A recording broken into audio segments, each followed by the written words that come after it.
రాజయ్య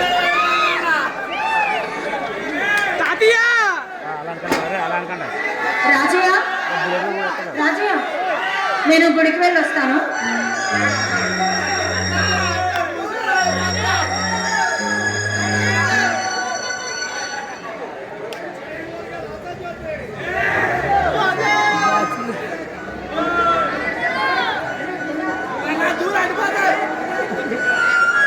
అలా పెడతాను బుల్లెట్ కూడా రాజయ్య రాజయ్య అయ్యగారు అమ్మాయి ఎక్కడికి వెళ్ళింది? అమ్మాయి గారు ఇప్పుడే గుడికి వెళ్ళారు బాబు. అమ్మాయి గారు ఒకరే వెళ్ళారా లే కూడా ఎవరైనా వెళ్ళారా? అమ్మాయి గారు ఒకరే వెళ్ళారు బాబు. రాజయ్య నీకెన్నిసార్లు చెప్పానయ్యా అమ్మాయిని ఒంటరిగా పంపించద్దన్నా? అది కాదు బాబు.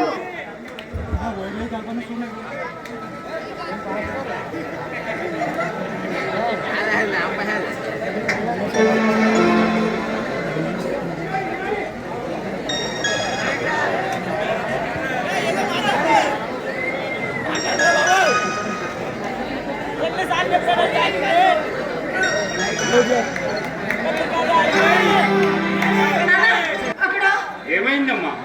అసలు ఏం జరిగింది? అదే అక్కడ ఎవరైనా ఏమైనా అన్నారా?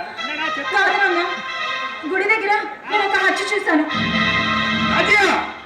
చూసేవా ఏం జరిగిందో? అది కాదు బాబు. అయినా మనిషిని మనిషి చంపడం ఎంత ఆటవికం. బయటి ప్రపంచంలో చాలా లక్ష సంఘటనలు జరుగుతూ ఉంటాయి. అవి మనం పెట్టించుకోకూడదు. అది కాదు నాన్న, అడవిలో సంచరించే క్రూర మృగాలు సైతం నీతి నిజాయితీ అని ఉంటాయి. కానీ ఈ సమాజంలో తిరిగే మనుషులకు మాత్రం ఆ జ్ఞానం లేకుండా పోతుందిగా. కనపడకూడని దృశ్యం కంటపడిన తర్వాత మనసు సాధించడం సహజం.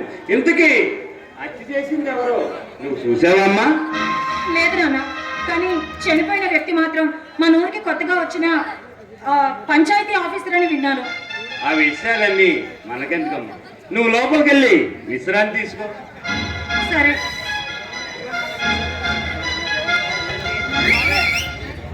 ఇదిగో నాన్న దేవుడి ప్రసాదం. నాకు దేవుడి మీద ఇష్టం లేదని నీకు తెలుసు కదా. తెలిసి కూడా అడగడం కొందరి అమాయకత్వం. తన మీద తనకు నమ్మకం లేని వాడు దేవుడిని నమ్ముకుంటాడు.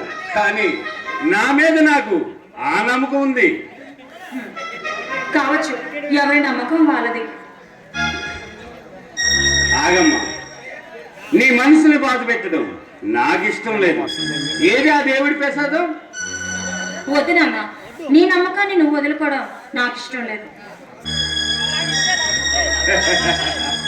సభా నాగబోసిన కూతురు అనిపించుకున్నావు.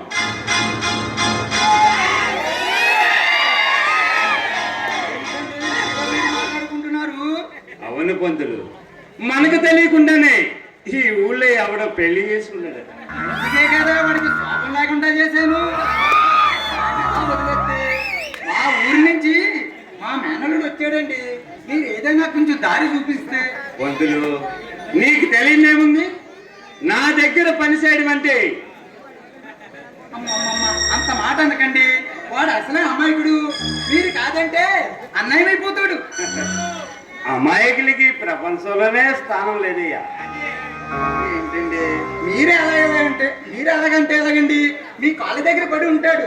నా మాట కాదనకండి. సరే, ఏదో ఎత్తున్నావు కదా, తీసుకున్నారా? రే ప్రసాద్,